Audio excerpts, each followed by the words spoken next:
Welcome, truth seekers and trailblazers, to the Bigfoot, Wildman, and Boogers show, the podcast where shadows move, legends breathe, and Bigfoot might be closer than you think. Every week, we trek deep into the unknown, diving into eyewitness accounts, breaking down the evidence, and exploring the mysteries behind North America's most mysterious cryptid. Before we begin, don't forget to like, share, and subscribe. It helps us grow the tribe and bring even more wild encounters out of the woods and into your ears. Now, grab your gear, steady your nerves, and let's take the first step into the woods tonight with Jeremiah from the Bigfoot Society. Hey, Marianne, how's it going? It's going great, Jeremiah. How are you tonight? I'm doing great. Not too bad a day up here in Iowa. It's not too cold, so we're having a good time. There you go, right? No snow, no ice. It's all good. Right. Yep. Well, we're going to turn the tables on you tonight, and we're going to interview you. Awesome. So I'm honored that you came on and are doing this with us tonight, because I know that you don't do a whole lot of this. And I'm just tickled to death to get excited, to get started. I'm excited. I want to hear how did Bigfoot draw you in? Absolutely. Yeah. It's quite the story. I would say it goes back originally to when I was a young child, and I would watch a lot of, the weird type shows with my dad growing up. You've heard this story before, but it would have been reruns of In Search of and Unsolved Mysteries and things like that. And then, during, I would say, high school, college years, kind of got away from that. But then when I got a little bit older and I was working, let's say I was working at an Apple computer store, and I met some other weirdos in the central Iowa area, and we all decided, we were all like, hey, we're kind of into like cryptids and weird stuff. And then we figured out that hey, there was a cryptid that was close to us in Van Meter, Iowa. It was a flying cryptid. So then we went to this festival called the Van Meter Visitor Festival, and then had a good time there. But my buddy Andrew, he also he was involved with a Small Town Monster documentary, right? It was Terror in the Skies. So he's like, hey, you should come with me and just watch. I'm going to be interviewing Steve Ward and Chad Lewis about the Van Meter Visitor and stuff like that. And I'm like, oh, that sounds like fun. So we go to downtown Des Moines warehouse where it's going to be filmed. And then at the last minute, Andrew's like, hey, I need someone to be off screen but asking the questions to get these guys to talk for me. And I was like, he was like, can you do it? And I was like, well, I've never done something like that before, but sure, I'll give it a try. And halfway through that, I was just totally in love with the process. And I was like, I don't know what this is, but I absolutely love what I'm doing right now. Yeah, exactly. So the podcast actually started in February 2019. And I decided, the stuff I'm hearing on other shows, I kind of want to hear it a different way. So I decided I'm going to just do it myself.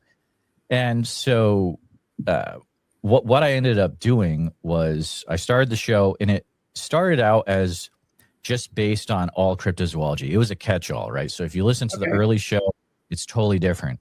Then a few years into it, I would say about maybe 2 years ago or so, I had a random encounter episode. And I was like, oh my goodness, this is intense. This is amazing. The guy at the end was like, thank you so much for just letting me talk. Right. I feel like I can go to sleep tonight. It's been years since I've been able to sleep. And that's kind of when it started. I was like, man, it feels like I can really make a difference by just focusing on Bigfoot. And there's a lot more to it we can get into later, how I started really getting into the subject myself. And then I decided, hey, I'm going to go 100% into Bigfoot. And then after I made that switch, that's when things got really wild. And like, we can talk later about like stuff that I've gotten into and experiences I've had. because man, once Tate got me out in the field, Tate Hieronymus, like it was game over. Like that's when crazy stuff started happening. So changed my life, really. Yeah, it does. And, I was speaking to someone about, I know people think that we're just out there looking for Bigfoot, right? And it's like, no, that's the icing on the cake, because the relationships that you build with these people is actually what it's all about. And I mean, and you get to meet people that you would have never met any other way. Some of the people that I met on my first expedition have become my best friends, 100%. and yeah. So it's like, it's the relationships that you're building. Yes, we're all out there looking for Bigfoot, and we may find him, but it's the relationships in the meantime, that mean everything. Because let me tell you what, there's a lot of crazies out there, and we have found each other. in more ways than one. That statement Right? can be, it can get so wild and so much fun. And thankfully, the people I've met have been amazing and no issues. But guys, research the people you go out with before you go, because I've heard some off-record stories from people. And man, you gotta be careful. So make sure, like, that's why the BFRO is great, because you guys vet the people that you're going out with, right? You don't have to worry really. So well, and you vet them, and they have to pay a fee, right? And it's not cheap. So it's like, if they're willing to pay that, 9 times out of 10, they're not 100%. Coming to hoax, and that's right up front with them. I tell them, hey, there's a fee, there's a fee. Right. If you're going to pay this, but, and you can tell when you're talking to people. I mean, if you really listen to them, the people that have had experiences, they need to talk to somebody, and they want to go find people that are like-minded, and, there's a vibe. No, absolutely. It's a vibe that you cannot just make up. Right. Like it's very evident, the people that are in it, and in it for the right reasons too. Oh yeah. Yeah. Cause you can tell the ones that are just out there trying to make themselves famous with it. Right. And it's like, it's just the people that are the boots on the ground doing it all the time. Those are the ones that have got the stuff going on all the time. They really and 100%. Truly do. Yeah. And that's like, I was talking to another BFRO investigator. I said, this is the thing, and people may not believe us. We have something happen almost every time we go out. It may not be major. A lot of times it's not major, but it's stuff going on. Is it always Bigfoot stuff? No. Since Levi's came along, our world has exploded. Levi's the best. I've never even met him, and he's the best. Like, he's so great. He's hilarious. But yeah, it was like the first the expedition he was on was that we had the UAP, and we messed with it for 2 hours, and it's just been all kinds of stuff now, it's wild. So, but we keep letting him come back. He's a smart dude. He is. I mean, he's trying stuff that I don't know if I've ever heard anyone else trying the stuff that he's doing. And I don't even know really the stuff he's doing, to be honest, but like, I can kind of guess at it. And there's only a few people that come close to what you guys are doing. Well, and the expeditions. So he is now an official BFRO investigator. Oh, wow. Cool. So yeah, he's my techie. Okay. Good for him. Right. But yeah, he's got all kinds of ideas, and oh yeah, we're going to try all kinds of new things this year. So there is no telling what's going to happen. That's great. Yeah. So tell me about some of your experiences. Once you started out and got out in the woods, what was going on for you? All right. There's a lot. There's a lot. I'm going to try to start from the beginning. So I started out with Tate Hieronymus, who is a Bigfoot researcher based out of Florida, but he's also with the Bluff Creek Project, and he's got a great documentary series. Gonna just put that in there. Sasquatch Search for Sabe. I'm in a few of the episodes are on YouTube. Anyways, so he's like, dude, I got to get you out to this spot in Iowa. And I'm like, I don't really want to go out there. I just talked to people. And he's like, it'd be a really good idea if you did, because, and I think his idea was like, then you'd be able to interview researchers better. And I was like, oh, well, that's actually a good idea. So we go out there, and it's a few years ago, maybe 3 years ago. I think it's about August. It's 110 degrees heat index. It is so hot. There's no wind in the forest, big forest. And so we're out there, and it's middle of the afternoon, just sitting in the campsite, hanging out. All of a sudden, this huge tree, like, okay, so mind you, I don't know what's going on. So what I know now is this huge tree got pushed over 20 feet in the woods, and I freaked out. I was like, Tate, is someone setting off fireworks? What's going on? He's like, dude, do you know how far out we are right now? There's no fireworks out here. And then we started hearing wood knocks. He got up and started doing wood knocks. He got them back and forth. We were having some weird stuff. And then I had a sound recorder out on a picnic table 30 feet away from my tent, which I did not leave during the night or unzip.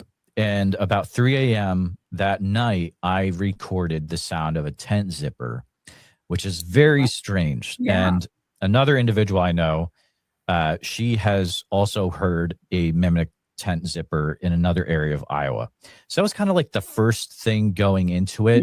The next year we went there again. It was myself, Tate, Ontario Richardson, who's a BFRO investigator, and Ron Man Reed from up north of us. And we had some really weird stuff happen. I heard, it's about 3 a.m. one night, I heard whoops, which is wild. It was absolutely wild. And Ron in his tent heard, it was pretty much the Ohio howl, right? Right. Ontario heard something walking around her car. She was doing car camping. Also at another time during this weekend, we heard mumbling out in the woods, which was very strange. So then fast forward to another trip. I believe after this trip, there's been so many. I want to make sure it's chronological. It's very important. So the next time we go out there, it's me and my son. My son at this time is about 8 or 9, and we go out. It's just him and me, or the two of us. We have a tent. We're tent camping. It's weird vibes out there where we're at. And so there is a bathroom building, let's say, very rugged. So I go in there, and we'd set up camp, and I'm like, I gotta use the bathroom. So I'm gonna go in there, buddy. You stay out here, because he didn't have to go to the bathroom. Right. I'm in there, and I'm like, man, if he says that's weird, I'm going to kick this door down, because it's going to be missing 411. And my wife is going to be so mad. And literally a few seconds later, I hear that's weird. And I was like, oh no, it's happening. No. So I like kick down the door, and he is like right outside, and he's pointing into the woods. And I would say probably this is about 30 feet away. And he's like, I'm like, what are you pointing at, buddy? And he's like, I just saw something out there in the woods.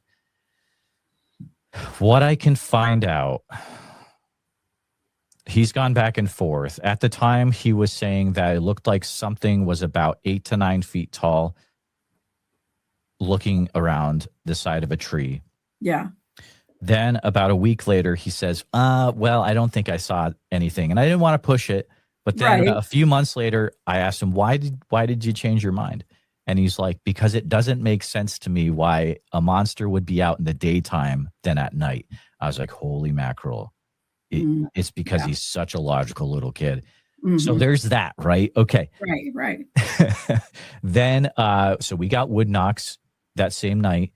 Also, there was a time where it was starting to get dusk, and I'm going to try to think of how I'm going to say this. I had tried to do, on the request of someone, I'm not going to name names, but I was like, I don't know what to do to try to get something to happen. And he was like, oh, you should pound your chest and say this word. And I was like, sounds good to me, which I love this guy. If he's listening, I love you, buddy.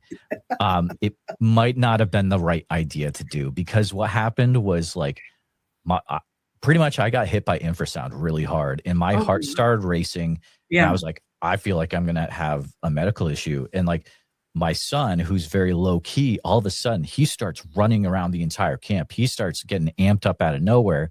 So I'm like, dude, you got to settle down. But like my heart is racing. So I have to sit down.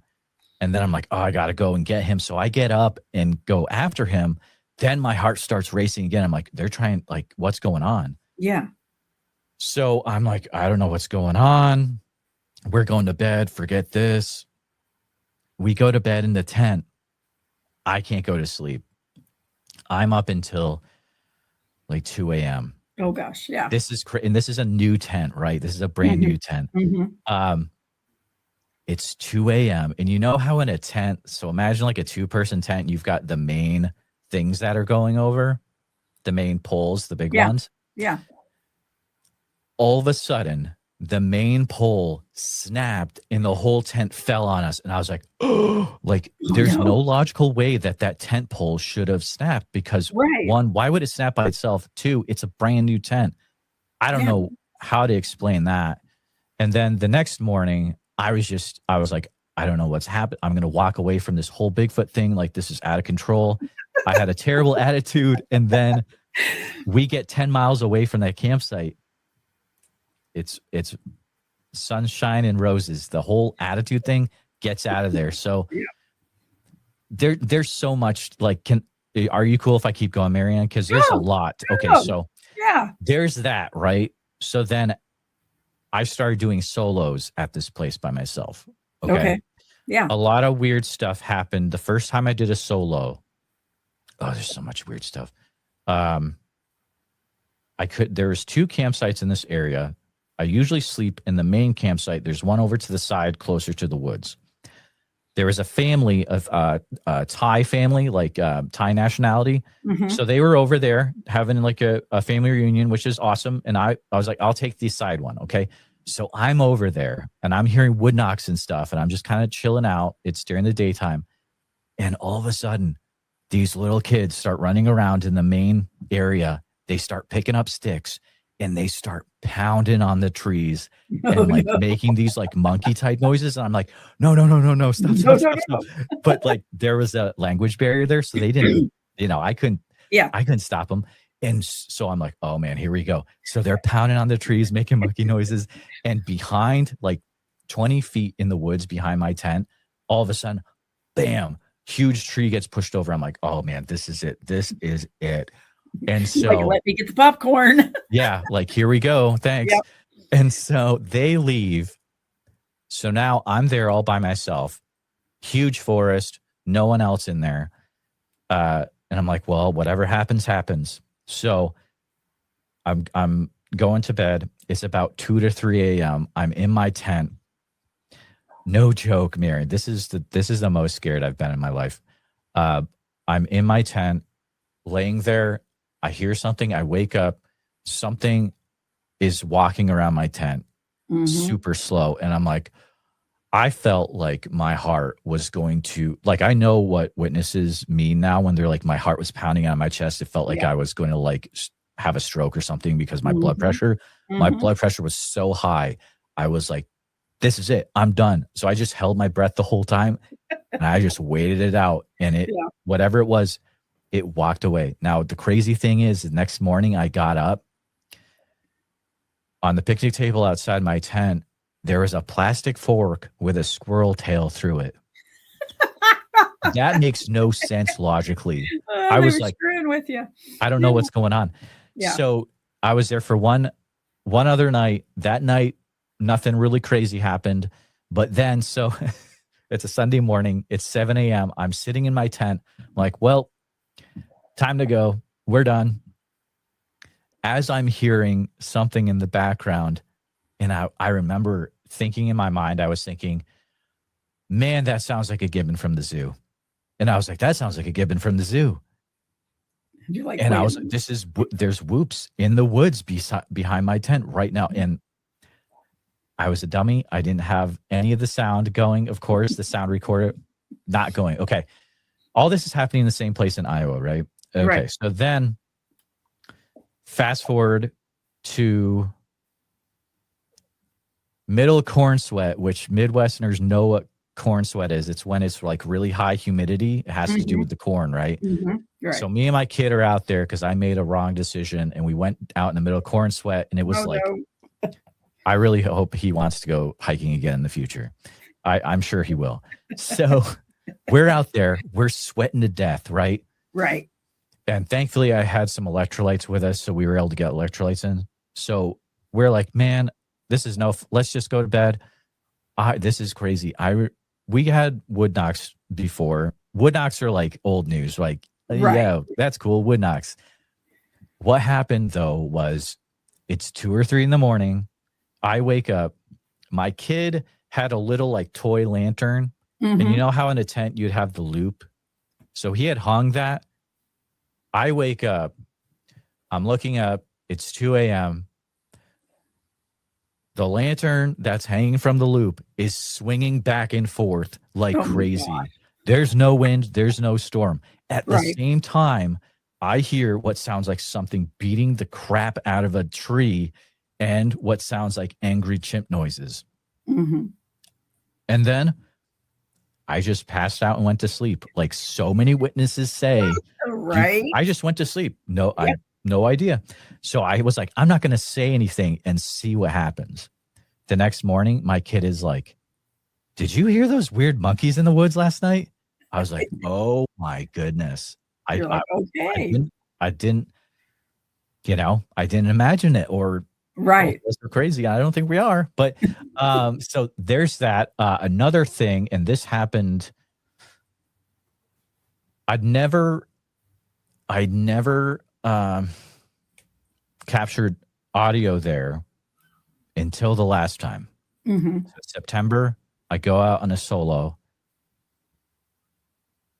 I have the audio recorder going. And from what I've listened to so far, I haven't even listened to the whole thing yet, all the hours, but I know what to look for with the audio signature and Audacity for a whoop. Like, you know what a whoop looks like. Yeah. Right. Yeah. I captured a whoop there, but it's weird. It almost sounds like some weird, like water drop, like you make the water noise with your mouth. Like I can't do it. It's just so weird, but I know the audio signature, and I sent it to a gentleman from the Olympic Project, Chris Spencer. I don't think he'd be mad for me saying his name. And I send him stuff all the time. And this time he's like, good job, buddy. You got something. And I was like, yeah, cool. All right, cool. So that's just Iowa stuff. Right. So we can talk about the Oregon stuff next if you'd like. Absolutely. Right. Oh, absolutely. Right. So the last 2 years, I've been fortunate enough to go out to the Willamette National Forest for a festival called Sasquatch Summer Fest in Oak Ridge in July, which is fantastic. And I'm speaking there this year. It's great. Everyone should check it out if you can. So there's an area out in the woods. It's called Oak Hole. It's a research area. It's very active. The main thing that's happened there was 2 gentlemen had been tent camping there with an older gentleman, and one of them's name is Ronnie Roseman. And he had done his version of the Sierra Sounds, the angry part of them. 15 minutes later, a group of whatever runs up the side of a mountain to their campsite. They skedaddle into the tent, and then for 2 hours, they are circled, and the tent is rushed at by what they think are Sasquatch, which I'll say later on why I know that. And they hear them make noises like a chimpanzee, a raven, a coyote, all sorts of weird noises together. So there's that, right? Yeah. That's how I know about this place, because I interviewed this guy named Ronnie. So I go out there, then they're like, let's go up to the place, right? So we had the weirdest stuff happen at this place. the day that I got there the first time, I missed having a Class A by about 3 hours. There was a gentleman, they had seen one jump out of a tree at the edge of this meadow and then run into the woods, right? They had multiple visuals up in that area. That's the one by the meadow. Okay. So then we go up there. They also had left a banana, an apple, and an orange in the gifting area on the other side of the meadow, right? Yeah. So we go up there. I'm trying to remember everything. One of the things I did was like, I'm going to check the area with the tree, right? And lo and behold, I was like, I'm very, very like critical when it comes to stuff I find. I do not just say, hey, that's a track. So I found what looked like a 15 to 16 inch track. I was like, oh my goodness, that's incredible. So I take a picture of that, blah, blah, blah. Then we're like, let's go look at where the fruit was left. Most of the fruit was there, but the banana it was on the ground and it had been peeled and eaten. That was weird because this is like 20, 30 miles out in the woods. There's no one else out there, and something peeled the banana and ate it. And there was a huge track right next to the tree where it had been put up. That's wild, right? Yeah. So then Ronnie likes to play guitar up there. That's how he connects emotionally. Mm-hmm. He plays like 60s era type music. Right. He's playing a song. All of a sudden, we get roared and screamed at from the woods, and like the blood rushes out of my head. I'm like, what's going on? I freak out. The guy next to me, he's like, he freaks out too. And we're like, oh, what's happening? We didn't see anything. And Ronnie's like, I'm going to play another song. And then the same thing happened again.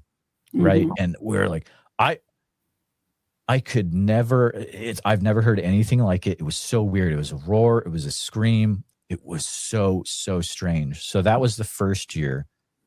This last year, part of the first year again, we got Cliff Berkman to come up with us another time during that first year, because we were like, we got tracks. Do you want to see him? He's like, yeah, absolutely. Right. So he goes up there. He looks at him. He's like, oh, yeah, those are totally tracks. And he finds the entire trackway going into the woods. It was so cool. So, so cool. Second year, which is this year, we go up again. I was up there with Ronnie, Dwayne, MK Davis, which he's hilarious. Wow. He's the funniest guy in Bigfooting if you ever meet him. Don Monroe and some others. Don Monroe is an old mountain man Bigfooter from Montana. Really cool guy. So we go up there.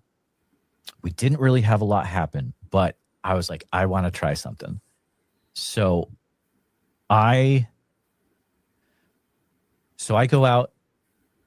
I travel through the meadow over to where it had the Bigfoot that had been seen had jumped out of the tree and ran into the woods. And then I further into the woods. Yeah. I'm just going to try something. And part of me is like, this is really stupid what you're doing right now. And the other part is like, just do it, man. Just do it. Just do it. So I was like, I said out loud, I was like, hey, if there's anything here, can you make a noise? If there's anything here, can you make a noise? Half a second later, it was like knock, knock, knock. Like I would say probably about 15, 20 feet in the woods. And I was like, there's no way. There's absolutely no way. Which is really dumb, right? Because I already knew this stuff was happening, but it's like you try to your logic. Yeah, like, your brain will again. I'm going to say it again. So I was like, if there's anything here, can you make a noise? And it was like, and I freaked out. And I was like, I'm out of here. And every day since then, since this July, I'm like, why didn't I go into the woods? Why didn't I go into the woods to see what it was? And it's just, it kills me. But my logic, ready. I'm not.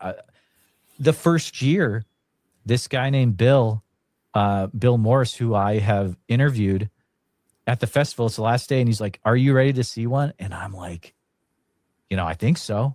And he's like, "If you're ready to see one, just say I'm ready to see one." I'm like, "Okay, sounds easy enough." Mm-hmm. At this point, I had gotten a serious reaction to both of my legs out in the woods, and I didn't know how serious it was.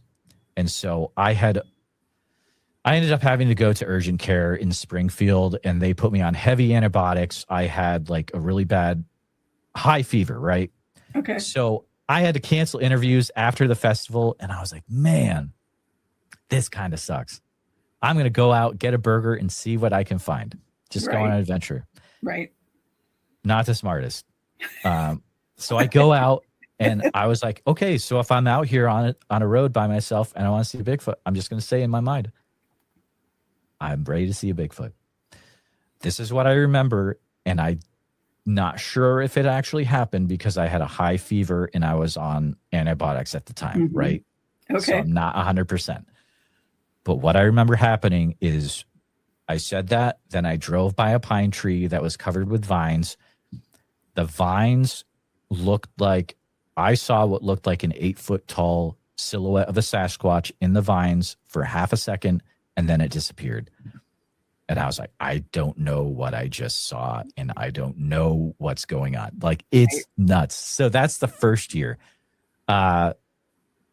Second year, and then, oh my goodness, we haven't even talked about, like, after the festival, second year, I went up to visit a researcher in the Mount Hood area, to his area where he'd been researching for 30 years, and he was communicating with sign language to the Sasquatch in the area, and he'd seen females with adolescents. It was crazy. We ended up finding, my goodness, we found 20, 30 miles out in the woods. We found this huge handprint in the mud. It was the craziest thing, Marianne, because there was a huge handprint, and right next to it, there were picked ferns that were stacked alternating, and then these like mud piles right next to it. I was like, is this like some tool thing? There were prints everywhere. Wow. And the crazy thing is that I'm filming him. He's telling me one of his stories from the 80s. Yeah. He's looking over my shoulder. I've never seen someone's face where the eyes go big and then pale and then fall. And I'm like, dude, what just happened to you? And he's like, I just saw something over your shoulder, 10 feet back, something dark and tall, go from tree to tree. I was like, I missed it. Come on. Yeah, right. You're like, yeah, dude. Dang it. But so, I mean, a lot has really happened in the last 3 years. So all it took was Tate saying, go out here, let's have fun. And then things escalated extremely quickly, Marianne, over the last 3 years. And I'm going back. I'm headed down to Tennessee and then Oklahoma and Oregon. A lot of travel planned. And then who knows what will happen in the future, right? It's a wild, wild trip once you start down the road. It is. It is. And the more open you are, I think the more experiences you have, because before this spring, yes, we had odd things happen, right? But now it's almost like we expect the odd things to happen. I mean, it literally has been, because we had the UAP in the spring, and then we went down to Oklahoma in early, when did we do that? Late April, 1st of May, something like that, right? And there's not been a BFRO expedition in Oklahoma in forever. Really? And yeah, long time. Oh, wow. And we had some odd things going on out in the woods. I don't know if Levi ever told you about the house that was out there, the abandoned house. No. He was about to come unglued on that place. I thought I was going to have to pry him off a pole. It was just, it was a weird feeling there, and so there was just weird things going on there. And then we went to Arkansas in September, which there's never been a BFRO expedition in Arkansas. Wow. And that was wild. There was all kinds of weird stuff going on down there. That was where we were therming what looked like fairies with wings. And we had a local tell us the same thing. One of the gentlemen that went with us, he took his wife and went back a few weeks later to the exact same spot. And he said the locals were telling him, that he had a couple that were telling him they were seeing what they could only akin to trolls on the trail. And it's like, what is going on down here? So I remember you telling me this on the interview that you were on my show not too long ago. And then I talked to someone from Arkansas, and the stuff they were telling me some very interesting stuff. It was around Mina. And of course, we're not going to say where the BFRO expedition was, but around Mina, there's just like this board camp crystal mine, and they are seeing, oh my goodness, it was wild. They're like, I see these like portals and Bigfoot and like crystals appearing out of nowhere, and like, I'm like, I gotta visit this area. This sounds just wild stuff. So people can check that out if they want to get into some weird stuff, I guess. But yeah, there's all kinds of weird stuff going on down there. I mean, and of course, we're like fools. We're going back. Yeah, it's like, let's go. It's like, woohoo! What can we find this time, right? Yeah, exactly. Yeah, except we're not going back to the same place. We're going different, but yeah, we're like, where can we go? What can we get into? Absolutely. Yeah, absolutely. So let's change this up a little bit. Okay. Tell me the most bizarre interview you've ever done. So let's see. Oh, here's a really bizarre, weird, cool one. Happened a few weeks ago. It's not out yet. I do a lot of lives on TikTok. And because I have a really big presence there, it brings in a lot of, like, the algorithm is so strong on that platform. It brings in just a ton of people that have never shared stuff. And this old timer gets on, and he's telling me about being in Alpine, Arizona. I think it was Alpine, Arizona in 77 or 78. And it was so cool because he was able to tell me that he's out in the woods. He pretty much saw a portal open up and a Bigfoot walk out of it. And just, it's such a cool encounter. But it's cool because the one time that I've heard that happen in other stories is like the Skinwalker Ranch thing, right? Where they're on top of the mesa and they see something come out. And I was like, man, I wish that I could hear a story like that was a little bit more like an actual Bigfoot, coming out. Right. Like it's very, very specific. And then a few days later, this old guy gets on the TikTok live, and it was so cool. I mean, there's that one. And, another here's a fun one. TikTok live is bizarre. It is so bizarre. TikTok's just bizarre. I have this this old timer get on. Are we cool talking about adult biological type topics? That's fine. It's whatever. Okay. You can cut it out if you want to. Yeah. Okay.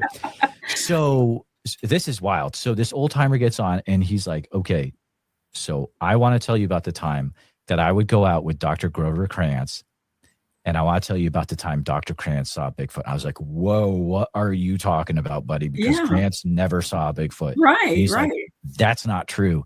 And this is wild. So pretty much what happened is this guy was involved. He was a research partner with Dr. Krantz way back in the day. Okay. And this is north of Spokane, Washington, right? Right. One person in the group gets the idea to partner with the San Diego Zoo to ask them if they can get gorilla samples of gorilla menstrual blood. Okay. Right. So here we go. So then they go out in the woods, way out in the woods in Northeast Washington. From this guy's story, they're up in the trees in this area. They had put the samples on these logs that are fallen over, and they're watching the animals come in. And of course, it's bringing stuff in. Right. Yeah. And this guy, he tells me, he's like, pretty much, we saw a Bigfoot that came in. It was brought in by the samples. and we were able to watch it for a long time. And Krantz never shared it because he didn't want to lose his credibility as a scientist. And I was like, oh my goodness. And he's like, wow, I've got the letter to prove it. I was like, oh my goodness. So I'm waiting for the letter. Yeah. He says he's going to send it to me. He's got it. That just blew me away. Well, yeah. Such a weird thing. And unfortunately, Dr. Krantz is gone, so we can't verify that. Right. But I'm like, oh my goodness. What a crazy, crazy story. So is the letter supposed to be from Dr. Krantz then, or? Yeah, it's supposed to be correspondence from Dr. Krantz to this gentleman. Okay. And include stuff. So we'll see, That's wild. That's definitely wild. Yeah, that's one of the ones that really stick out for sure. Yeah. So have you ever had anybody on that they're just absolutely full of it, that they're not telling you the truth? I mean, we have to talk about that kind of stuff. Yeah. It's a tricky one. So it's interesting because it's actually the other day I was like, man, what is it I exactly do? And I was like, is there another way to think or to say what it is that I do? So I was doing a lot of research into it because I'm like, I could say podcaster, but anyone can say podcaster, right?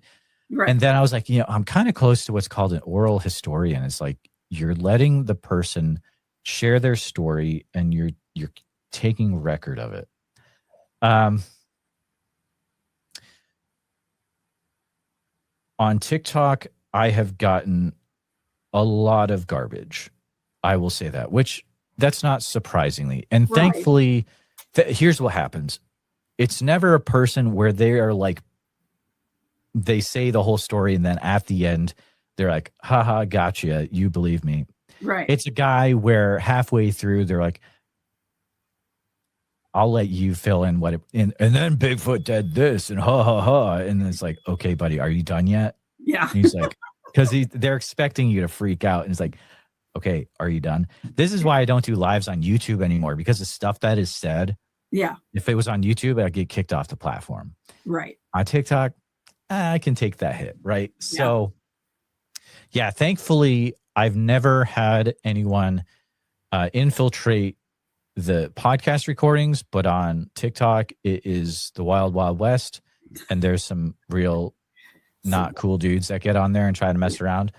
But at the end of the day, the way I look at it is the number one reason that I'm doing the podcast is I'm giving these individuals that, yes, I feel that they have experienced something and they need an outlet to share that so that they can get on with their lives and they can get more in control. And that is the service that I provide. Yes. So I know there's some shows where they're like, I'm going to figure out if this is right, if this is true, or if it's a lie, and then we're going to bust them. Well, that's cool and all, but it's not really what I do. And I think people know that, which is fine. Yeah. Oh yeah. But if you're calling people out, there's also a consequence to that. Right. There is. Yeah. Yeah. And people get nasty, they get nasty, and it's like, I don't want to do that. it's the community is such a minefield, and man, I feel like I'm constantly on a tightrope of, like I'm just here to help people. I'm not here to get sucked into the drama garbage, right? Yes. And there's a lot of it. There's so much of it. It's nuts. Yeah. Yeah. And it's like, why? I mean, can we not have differing opinions? Is that not how we learn? Everybody has a different opinion. Right. You can learn different things from different people. You can share your evidence, because obviously hoarding it like we've done for the last 50 some years isn't working. 100%. But you've got these egos that, oh no, I'm going to be the big one. And it's like, okay, well then go do it. Show us. And the egos don't have stuff happen. Spoiler. If you're in it to become famous and you have an ego, you're not going to have stuff happen. Exactly. That's just how it works. Yeah, exactly. it's like if you just go out there and enjoy yourselves, Mhm. that is usually when the stuff just breaks loose. 100%. Yep. Yeah. Every Yeah. time. Yeah. Because we were talking about that. I was talking about that with someone just earlier, and it's like you can be out there just laughing and having a really good time. And that's usually when there's something going on somewhere. It may not necessarily be you, but it's someone else, close by that something's going on with, Mhm. and we get tickled, and it's like, oh my gosh, okay. And somebody will come up and go, this just happened. And we have to like regain composure and go, what?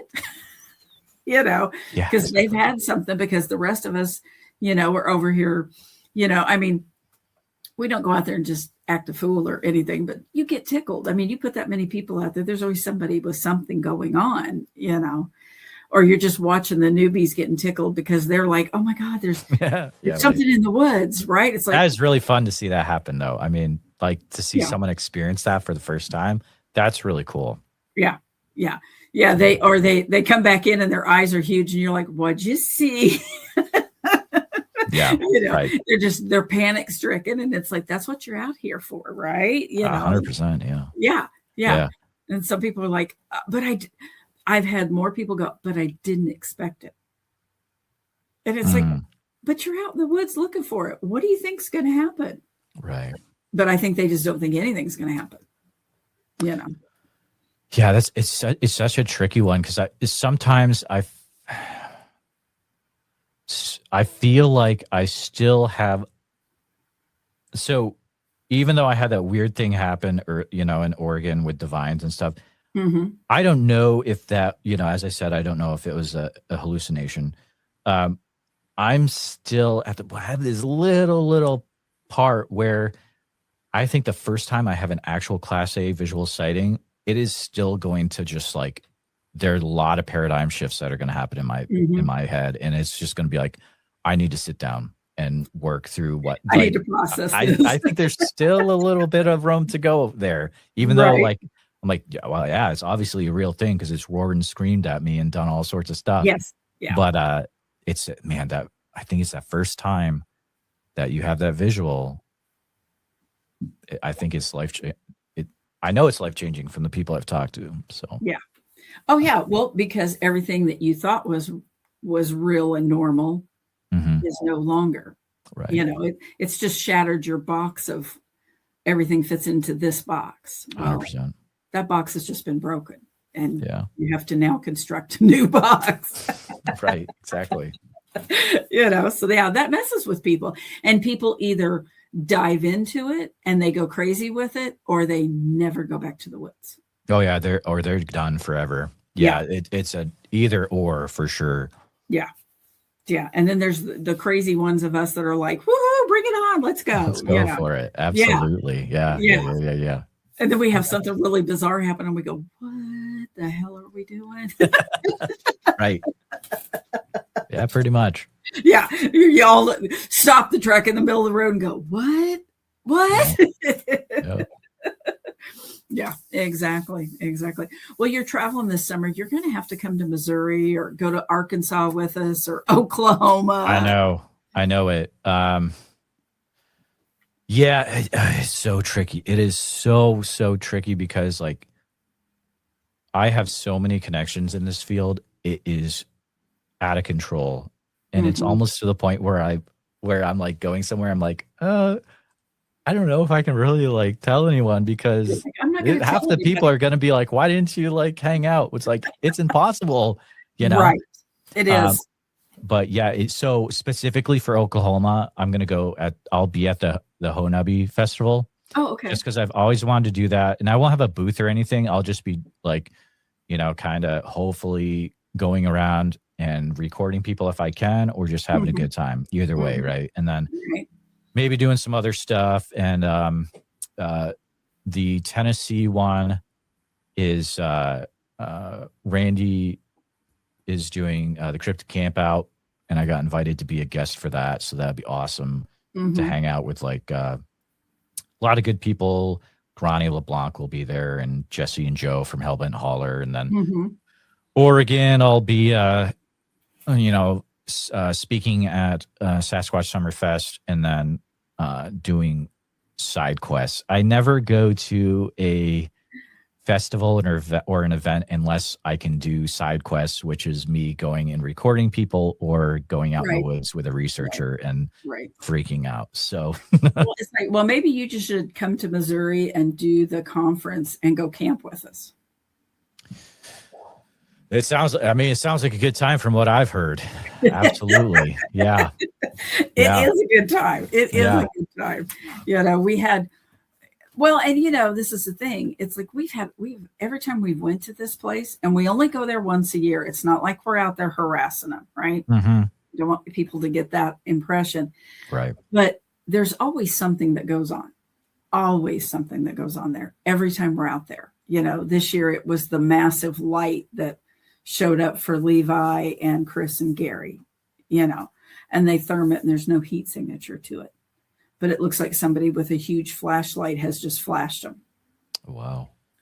And yeah, you know, there's something that likes to play with the metal farm equipment, like beat on it with a metal on metal in the middle of the night. It ding, ding, ding, ding, ding, ding, ding. Yeah. That's weird. I've never seen orbs before or any light stuff. That's the one thing I've never had any experience with that either personally. That's weird. That's weird because now almost every time we go out, we have some kind of light anomaly. Right. Almost every freaking time now. So it's like, that's just kind of become the norm for us, you know, but yeah, you know, it's like, come down, go with us, you know, we'll have a good time. We'll feed you. We'll put you up. It's not that far from Iowa. I mean, you're neighbors absolutely. Pretty much. So yeah, absolutely. Well, we have gotten to that point where we're almost to our hour. So yeah, flies by, right? Yeah.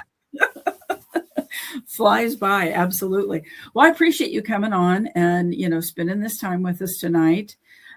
Because like I said, I know that's not, you know, you're on the other side of the microphone normally. So thank you for having me. Yes, absolutely. And if we go, you know, and you come and go with us, we'll have to recount our adventures at a later date. That's right. Hey, there you go. There you go. Right. Exactly.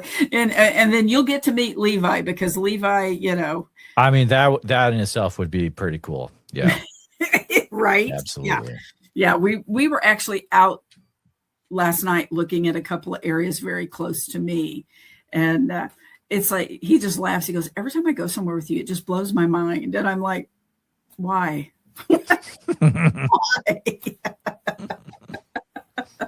Yeah, he goes, you just take me to the most bizarre places. Oh, that's funny. Yeah. Nice.